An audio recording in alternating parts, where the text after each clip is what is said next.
하나님 말씀 골로새서 1장 13절입니다. 같이 읽습니다.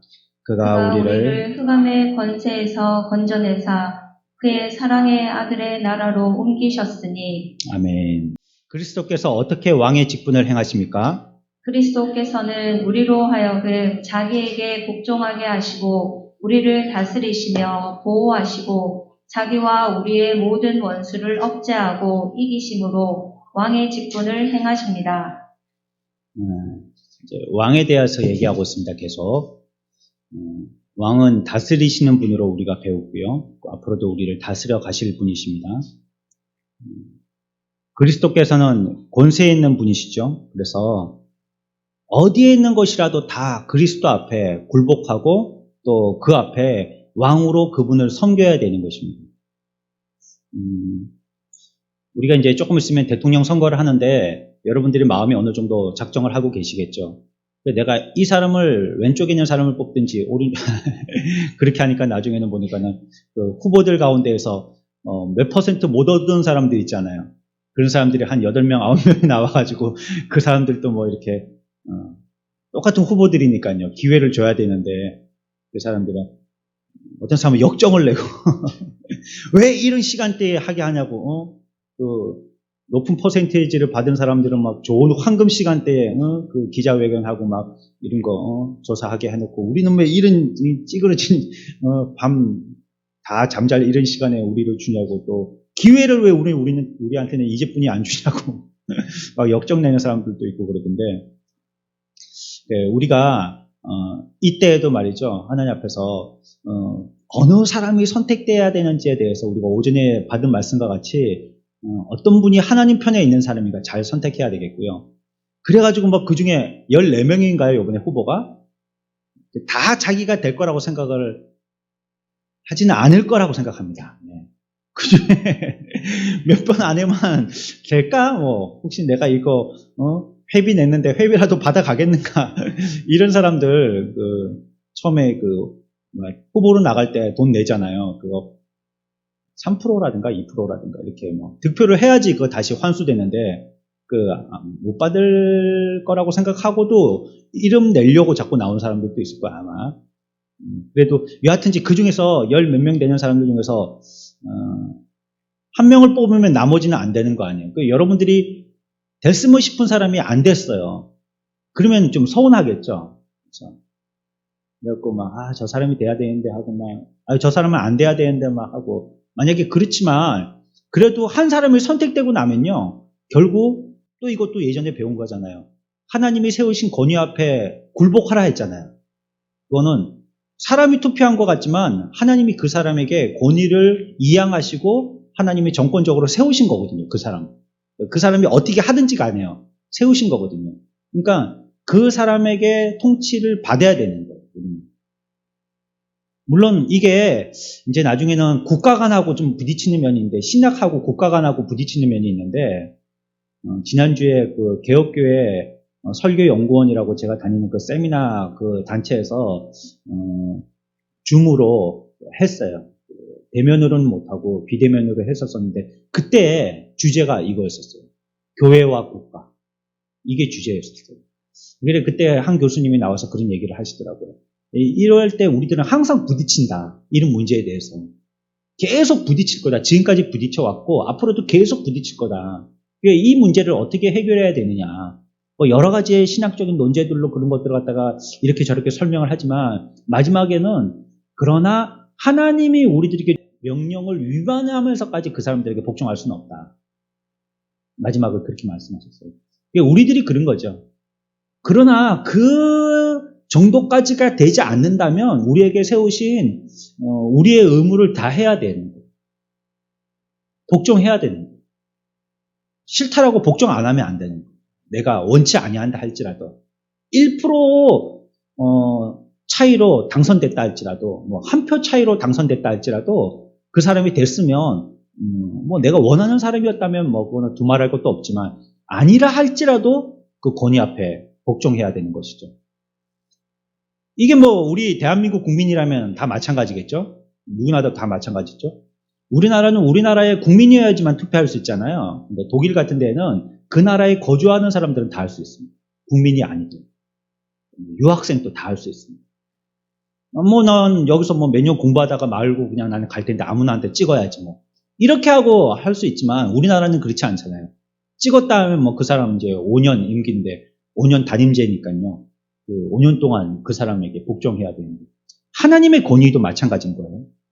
모든 땅에 있는 만물들은 다 그분의 권위 앞에 복종해야 된대. 근데 이 복종이라는 단어를 여러분들이 우리가 지금 예수 믿는 사람이니까 복종이나 순종이나 이걸 갖다가 어떤 내 마음의 태도로 가지고 일단은 받아들이려고 한다는 마음이잖아요. 복종하면 이를 악물고라도 한번 해보려고 하는 거고, 순종하면 기쁘게 박수하면서 그냥 해보려고 하는 거고, 이렇게 좀 차이를 둘 수 있다면 하여튼 내가 해보려고 하는 거잖아요. 억지로라도 애를 써가지고. 그러나 하나님의 권위에는요, 다 해야 되는 거예요. 아니라 할지라도. 내가 결국은 복종된다는 것입니다. 하나님의 권위에 싫어하는 만물이 있겠죠? 그렇죠? 그러나 그 만물조차도 하나님의 권위 아래서는 하나님이 왕이시기 때문에 복종하게 된다는 거예요. 결국은. 원치 아니하더라도 복종하게 된다는 거. 우리나라가 국민이 아니면 다른 나라 가버리면 되느냐면 그게 안 된다는 거예요. 모든 만물들은 하나님의 권위로 하나님의 왕된 권위 앞에 다 복종할 수밖에 없다는 걸 성경이 얘기하고 있어요. 어디에 있는 것이냐? 하늘에 있는 것도 그렇고 땅에 있는 것도 그렇고 땅 아래에 있는 것도 그렇고 그 모든 것들은 다 그 권위 앞에 복종해야 돼요. 그러면 마귀는요? 복종하기 싫겠죠. 원래 마귀 된 게 복종하기 싫어갖고 마귀 된 거잖아요. 그러나 결국은 궁극적으로 복종된다는 거예요. 그것조차도. 모든 것은. 그러니까 하나님이 왕이신데 왕의 나라만 딱 이 부분만 우리는 우리 백성이고 우리 왕이니까 복종되고 여기는 과외로 우리나라가 아니니까 너희들은 알아서 해라가 아니고 다 복종되게 된다는 거예요. 결국은. 오전 말씀과 같이 그러나 하나님의 관심을 두시고 또 결정을 갖다가 그 나라에 행하시고 직접적으로 개입하시는 부분이 있지만 또 그렇지 않고 그냥 뭐 하신다고요? 허용하시는 부분들도 있거든요. 그냥 그 허용할 뿐이에요. 나라는 있게 하지만 그러나 그 나라를 인정하고 지지하고 위해 주시지는 않는 거예요. 그것처럼 지금 있는 우리의 이때에도 우리 땅이니까 우리 땅에 있는 우리 백성들만 나머지는 알아서 해, 너희들이 알아서 해. 이렇게 하는 것이 아니에요. 모든 땅이 다 하나님 앞에서 복종해야 될 것을 얘기하고 그렇게 한다는 것이에요. 물론 회개하고요. 사랑해서 복종하는 자들도 있어요. 기쁨으로, 즐거움으로 복종하는 자들도 있고 자녀들도 그렇잖아요. 어떤 자녀는 부모 밑에서 예예하고 엄마를 기쁘게 하고 아빠를 기쁘게 하고 그런 자녀가 있다면 또 어떤 자녀는 입이 세 발 나와가지고 퉁 해가지고 당연히 자기가 해야 되는데 그거 하라고 했는데도 그거 가지고 날 왜 시키냐고 그리고 나만 형제냐고. 결국은 다 해야 되는 거죠. 그렇죠? 결국은 잘 얘기 듣는 자든지 잘 얘기를 듣지 않는 자든지 간에요. 다 해야 되는 건데요. 그렇게 기쁨으로 즐겁게 하는 자도 있고 반대하면서 거역하면서도 불갑을 모두는 그에게 복종되고 말 것을 성경은 얘기하고 있습니다. 그러니까 우리들에게는 뭐가 지혜입니까? 어떤 것이 지혜일까요? 왜 나한테만 시켜요? 그거 하기 싫은데. 이거는 지혜 없는 자예요. 지혜 있는 자가 되려면 어떻게 되죠? 그 말씀을 들었을 때 속히 어떻게 해요? 속히가 무슨 말이에요? 빨리 하라는 거예요. 하나님의 말씀에 듣는 거는요, 다음에가 없어요. 다음에는 기회가 없는 겁니다. 다음을 우리가 어떻게 보장해요? 다음이라는 걸. 그렇죠? 뻔하게 아는 길, 맨날 다니는 길 다니다가도 꽝 해가지고 교통사고 나면 꼴깍하고 죽는 사람들이 태반인데 말이에요. 그 다음이라는 게 우리에게 어떻게 있겠어요? 그렇기 때문에 속히 하는 거예요, 빨리. 그렇지 않고 또 시간에 자꾸 여유를 두잖아요? 그러면 이 일이 작품으로 멋지게 되어지지 않아요. 자꾸 미루거든요. 미루면 나중에 제일 안 좋은 시간에 제일 안 좋은 때 억지로 하기 때문에 이 작품이 안 돼요. 제일 좋은 때, 제일 많은 시간대, 가장 공력을 많이 들여서 그래서 만들어야지 작품이 되지 않겠어요? 그러니까 하나님 또 우리들에게 그와 같이 복종의 말씀을 요청하셨을 때 진리의 말씀을 들었을 때는 속히 해야 되는 거예요. 빨리. 다 집어던지고 배도 그물도 다 집어던지고 따라오라 그러면 그냥 베드로처럼 따라가는 거예요. 다음에요. 뭐 우리 부모님 장사하고 우리 어머님 뭐 환갑잔치 버리고 또 뭐 우리 이웃들 뭐 결혼잔치 갔다가 그래 갈게요. 못 갑니다. 우리가 좀 이런 결단이 있어야 돼요. 결단이. 제가 어제 그런 생각을 해봤어요. 목사가 만약에 무슨 일이 있어가지고 가족 가운데 우리 형제가 결혼을 한다. 성도 여러분 죄송합니다. 다음 주에 내 동생이 결혼하게 돼가지고 더 주일날 날짜를 잡았네요. 제가 다음 주에는 한 주 빼먹어야 되겠습니다. 죄송합니다. 이 여러분들 허용되세요 이게? 그러면 다음 주엔 여러분들은 어디에 가겠어요? 다른 교회죠. 그러면 돼요. 우리 교회 와서 앉아 있어야지. 예? 목사가 없더라도 와서 앉아 있어야죠. 예? 그래갖고 뭐 말씀을 다시 한번 묵상하든지 그래야지. 바로 다른 교회 하시네. 예? 그렇게 되지 않고 그 허용이 잘 안 되시죠. 그렇죠?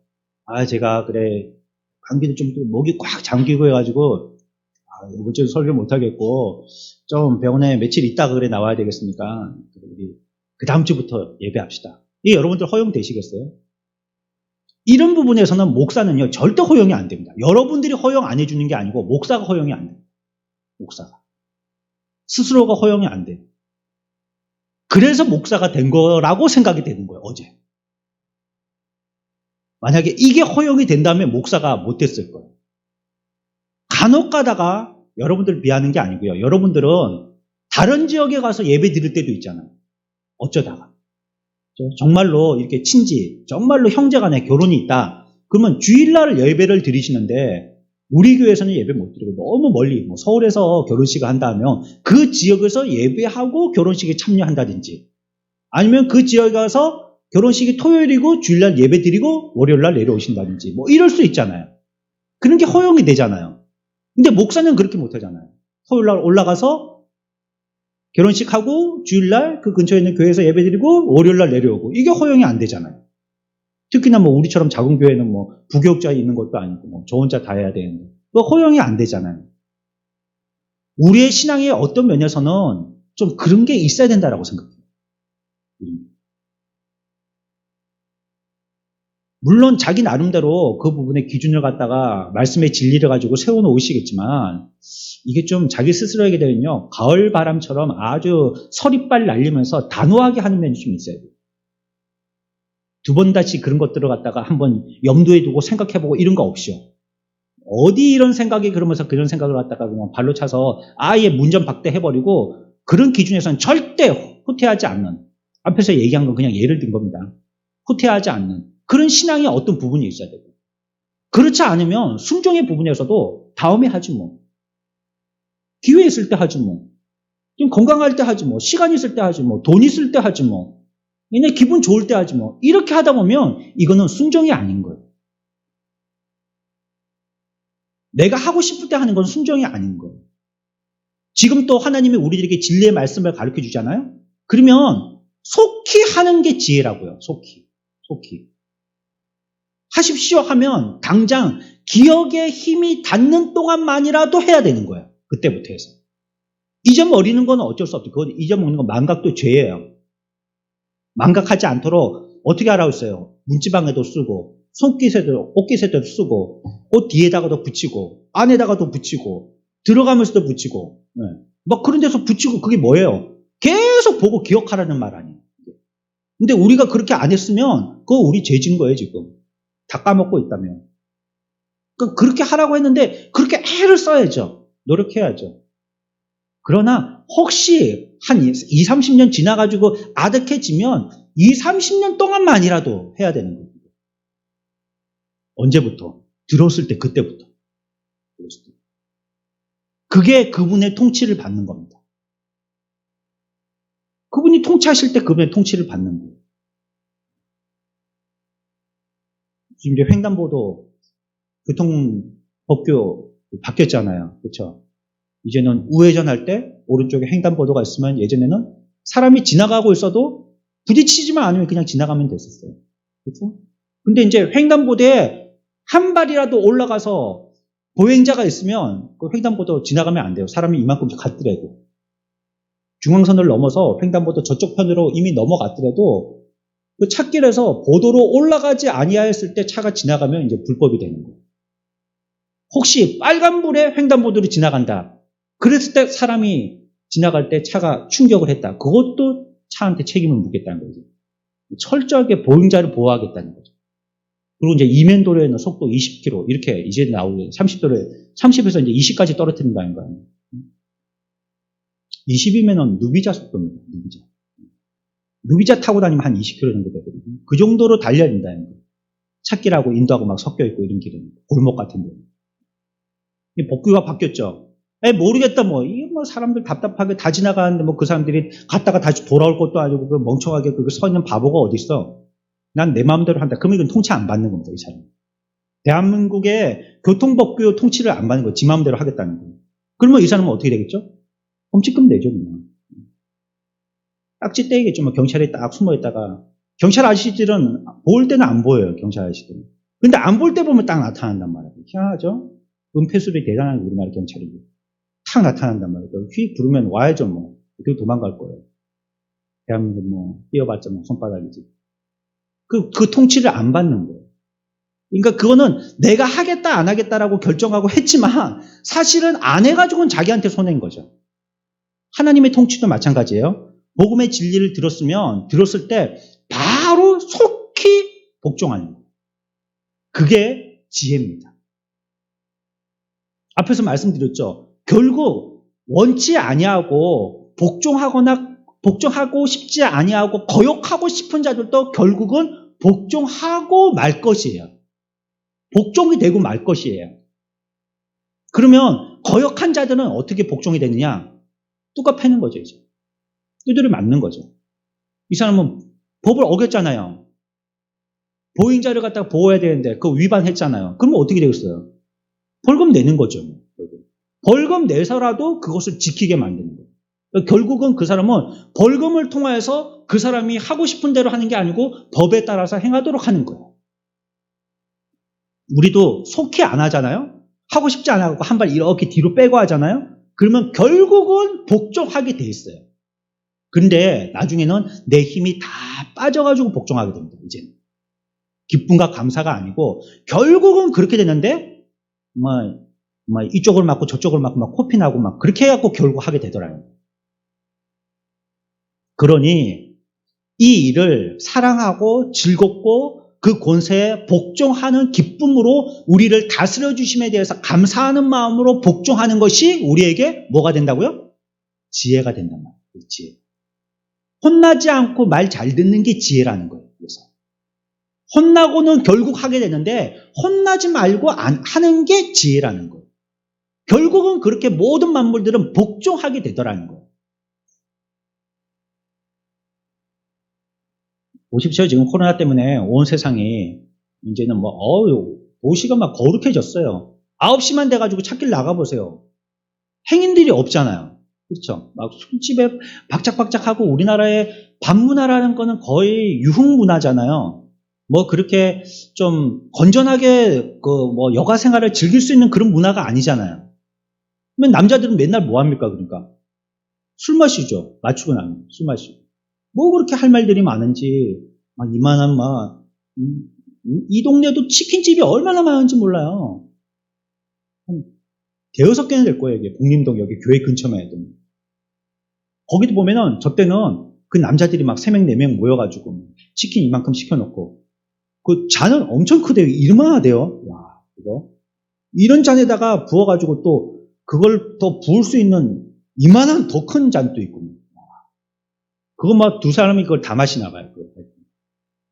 그러면서 그렇게 밤새도록 얘기하죠. 또 우리나라는 1차가 있고 또 2차가 있고 이게 무슨 교원 임용시험도 아니고 3차가 있고 그래가지고 노래방 가고 밤새고 그렇죠. 새벽에 들어오고 부인한테 걸리면은 들어오는 게 아니고 새벽 일찍 출근한다고 그러고 다시 나가고 그러잖아요. 그렇게 밤 문화가 막 어지럽고 술문하고 이랬었는데 코로나가 되니까 결국은 복종하게 되는 거예요. 밤에 사람들이 싹 다 들어가고 없어요. 술집에도 사람들이 하나도 없어요. 노래방도 없어요. 전부 다 어디 가겠어요? 집에 가겠죠. 집에 가서 있는 거죠. 결국은 그렇게 되더라는 겁니다. 뭐 오염을 시켜요, 우리나라가. 막 세계 사람들이 오염을 시켜요. 막 폐수를 내려보내고 막 아무거나 나쁜 거 막 보내고 막 그래갖고 온 바다가 막 몰골이 말이 아니게 됐어요. 오염 투성이가 됐어요. 하나님이 결국은 막 태풍 같은 거 불어갖고 한번 확 뒤집어서 정화시켜버리잖아요. 결국은 태풍의 피해 사람들도 보는 거죠. 사람들이 막 몇십 명, 몇백 명이 죽고 막 비가 많이 와가지고 그로 인해 그 수해 입고 막 집 다 떠내려가고 가축 다 떼내려가고 막 그걸로 인해 또 뭐 물로 인한 전염병이 막 퍼지고 사람들 또 해를 받고 결국은 그래가지고 하나님이 순종케 하시는 대로 순종되게 되는 거예요. 결국은 모든 만물들이. 이제 여러분들이 이 말씀을 들었으니까 익히 알고 있는 말씀이지만 하나님의 진리의 말씀에는 절대 부딪히거나 거역하지 마시고 들으면 어떻게 하라고요? 예, 속히 순종하십시오. 그게 어떤 사람이라고요? 지혜 있는 사람입니다. 지혜. 아무리 큰 세력도요. 그리고 또 그 세력을 가진 사람이라 할지라도 하나님을 거스르거나 예수 그리스도에게 복종하지 않고 살 수 있는 존재는 아무도 없습니다. 없습니다. 자기가 하려고 하잖아요. 자기가 하려고 한 만큼 짐이 많아집니다. 제가 우리 아이를 갖다가 이제 기숙사에 들여보내고 오면서 차에서 그런 생각을 해봤어요. 큰애하고 둘째하고 군대 갈 때하고 셋째 기숙사 보낼 때하고 조금 다른 거예요. 다른 거 이제 첫째는 많이 아프지만 둘째는 그럴 수도 있겠지 하고 셋째는 이제 예사가 돼버렸죠. 이제 세 명이나 이제 집을 다 떠나가게 되니까. 그런데 첫째 때, 둘째 때는 떠나갈 때 군대 갔을 때거든요. 그때는 아무것도 준비를 안 해도 되는 거예요. 그러니까 건강한 몸만 준비해 가면 되는 거예요. 갈 때, 막 들어갈 때 막 악수 한번 하면서 잘하고 와라, 뭐 이러고 막 안녕, 막 이러고 막 그러고 막 떠내보내면 되는 겁니다. 그러면 걔는 막 들어가서 이제는 뭐 그때부터 이제 코피 터지게 훈련해야 되는 거고 우리는 뭐 안타깝지만 집에 돌아와야 되는 거죠.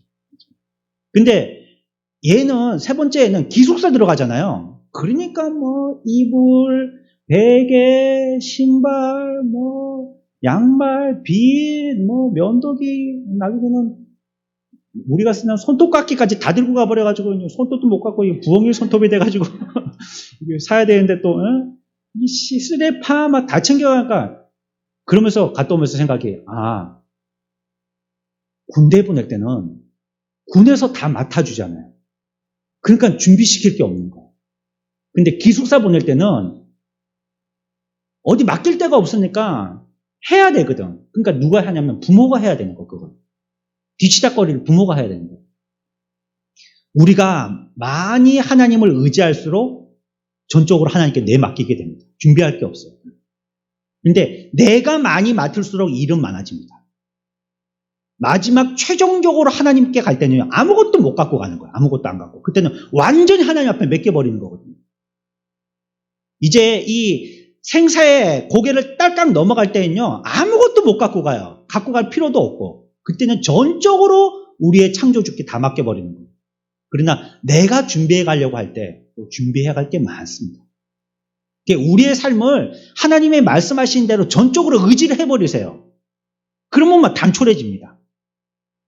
그렇지 않으면 내가 내 삶도 앞으로 살아가야 할 삶도 뭐 이것도 저것도 전부 다 내가 맡게 되다 보면 나의 인생의 짐들이 얼마나 많아지는지는 몰라요. 끝도 없어요. 챙겨봐요. 그럼 또 택배 보낼 게 생깁니다. 갈 때는 이만큼인데요. 올 때는 이만큼이 됩니다. 내가 챙기려고 해서 그렇죠. 내가 챙기려고. 하나님 앞에서 우리가 맡겨달라고 할 때, 하나님께서 맡겨라 할 때 우리가 하나님 앞에 전적으로 맡길 때는요, 그냥 순종하고 의지한 마음으로 그냥 다 맡겨버리면 돼요. 그러면 단촐해지는 거예요. 그러면 그냥 우리는 입대하듯이 그냥 몸만 가면 되는 거예요. 가볍게. 그래서 복음을 들었을 때는요, 예수님을 사랑해서 뿐만이 아니라 결국은 그 권세 아래 복종하게 되는 것은 어떻게 해서든지 복종하게 되는데 사랑하는 자들도 복종하고요. 사랑하지 않는 자들도 복종해요. 결국은 그렇게 돼요. 왜? 그 사람들은 두렵기 때문에 복종하게 됩니다. 두려워서. 두렵고 떨림으로 복종하게 됩니다. 안 죽으려고 복종하게 됩니다. 하지만 우리가 예수님의 사랑 많으심 또 그분의 아름다우신 성품 우리가 훌륭하심을 알기 때문에 복종하지 않을 이유가 없는 거죠. 그냥 기쁨과 감사함으로 우리들은 복종할 수 있는 겁니다. 그것이 우리들에게 알무로 복이죠. 그래서 가장 빠른 기회에 빨리 회개하고 가장 빨리 순종하는 것, 이게 우리들에게 그 권위 앞에 가장 지혜로운 겁니다. 말할 때 그대로 빨리 지켜버리는 거예요. 그게 자기에게 가장 큰 복이에요. 그래야지 조금이라도 빨리 해야지 이 청약 통장 넣듯이 말이에요. 조금이라도 나이가 한 살이라도 어릴 때 통장을 넣어놔야지 다음에 뭐 혹시라도 뭐 당첨의 확률에 언제부터 넣냐 이거 가지고 순위를 따진다면 그러면 내가 우선순위에 오를 수 있단 말이에요.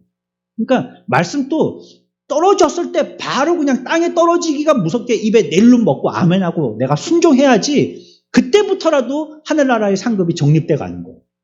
죽을 때 다 돼가지고 예수 믿으면 그 1, 2년 세월 그것만 적립시켜봤자 얼마나 적립하겠어요 그게. 어렸을 때부터 부모 밑에서 배워가지고 평생을 예수 믿어가지고 적립한 사람하고 이제 죽기 전에 1, 2년 사이에 예수 믿고 구원받아서 요만큼 올린 사람하고 그 적립의 차이가 하늘과 땅 차이죠. 그러니까 바로 복종하는 거죠. 바로. 우리 자녀들도 부모님의 말씀에 바로 복종하면 그게 복이 됩니다. 바로 복종하면 하나님 다음으로 부모님을 만드셨거든요. 부모님한테 배워야지 하나님한테 배울 수 있습니다. 부모님께 안 배우잖아요? 하나님께 배우기 힘듭니다. 부모님께 잘 배우십시오. 나는 뭐 엄마고 아빠고 간에 하나님만이요. 그런 사람 잘 없습니다.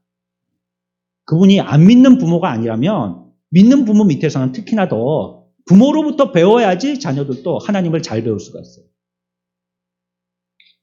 우리가 한 예를 들고 말씀을 마치겠습니다. 예수님을 잡아가지고요 빌라도 앞에 데리고 왔어요. 그렇죠?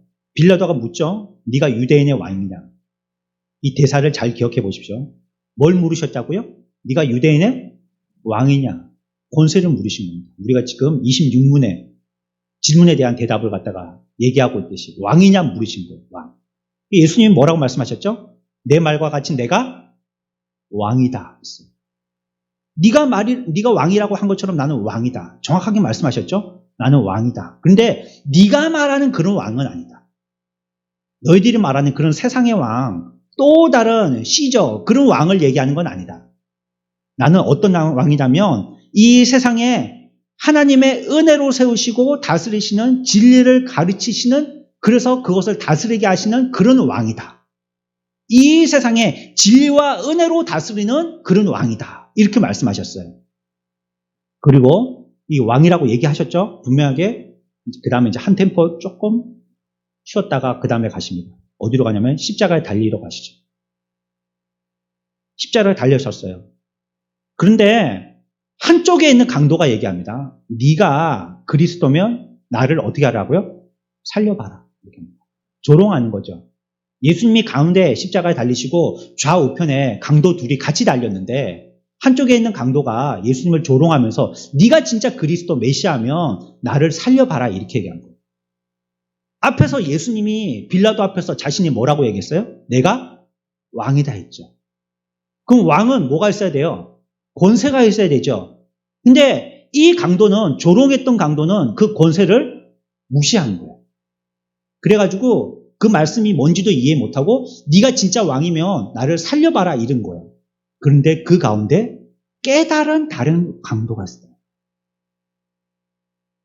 우리가 왕에 대한 권위를 어떤 시각으로 보고 있는지 두 시각을 정확하게 우리에게 표시합니다. 한 사람은 하나님의 왕이시라고 분명히 얘기하는데 그 권위를 무시하는 자. 그 자는 뭐라고 했어요? 네가 왕이면 나 살려봐. 살려주십시오가 아니에요. 살려봐. 네가 한번 살려보라면 네가 왕이라며. 이렇게 얘기하는 자가 있고 다른 쪽에 강도는 뭐라고 했어요?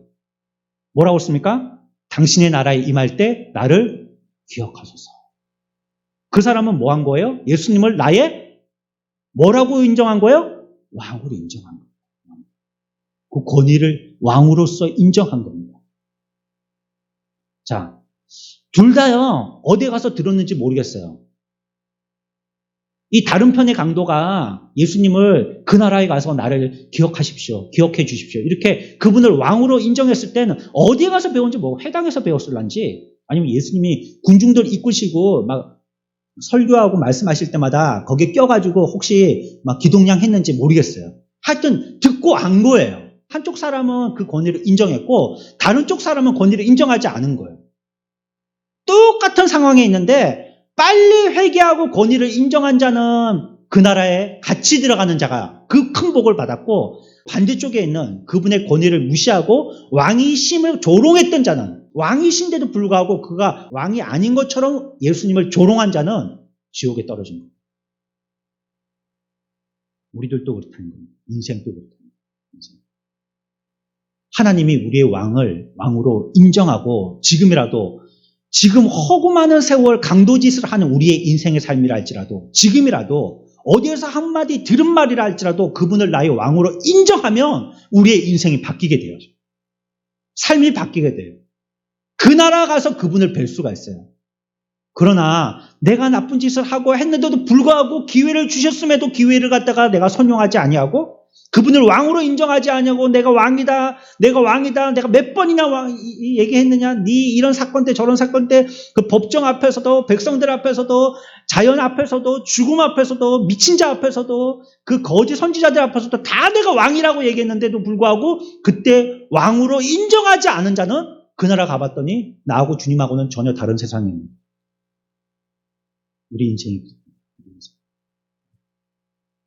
그러니 주셨을 때, 기회 주셨을 때, 마지막 십자가에 달린 기회라 할지라도 주님 앞에 그 말씀에 순종하는 복된 저와 여러분들 되시기를 축원합니다. 그 권위를 인정하십시오.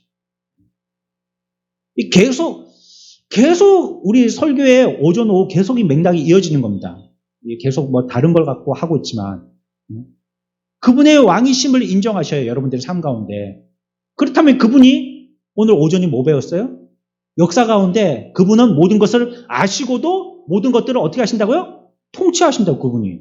그분이 뭔데 통치하세요? 그분이 왕이니까 통치하시는 거죠. 그분이 왕이니까 모든 걸 통치하시는 거예요. 그러면 그분에게 인정해야죠. 당신은 왕이십니다.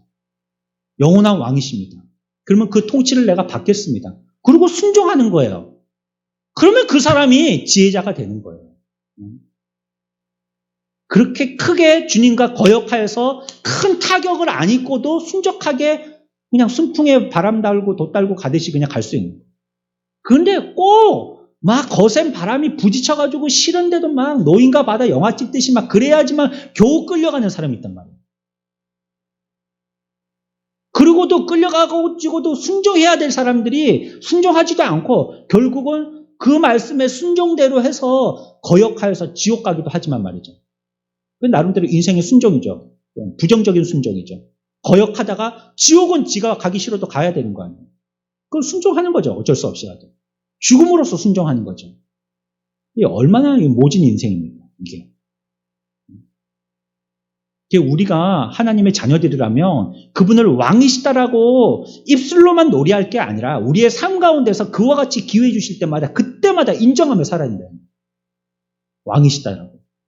물으신다면 예, 당신은 왕이십니다. 그 나라 임할 때 나를 기억하십시오 하고 그분에게 계속 순종해야 된다는 거예요. 그분을 의지해야 되고 나의 가장 인생의 큰 위기일지라도 그분을 알기 위해서 최선을 다해야 되고 그래서 내가 가장 불쌍한 자리에 앉아있을지라도 그의 보호 아래로 들어갈 줄 알아요. 그게 지혜로운 자입니다. 지금 죽느냐 사느냐는 문제인데 부끄럽고 뭐 체면 차례하고 뭐 자존심 상하고 그게 뭐 그건 좀 여유 있는 사람들이나 하는 소리죠. 지금 죽느냐 사느냐인데 그런 게 어디 있어요. 다 집어던지고 일단 살아야죠. 강도뿐만이 아니에요. 오늘 우리가 읽었던 이 말씀만 읽고 마치겠습니다. 오늘 읽었던 1장 13절 다시 한번 읽어보고 말씀을 마무리하겠습니다.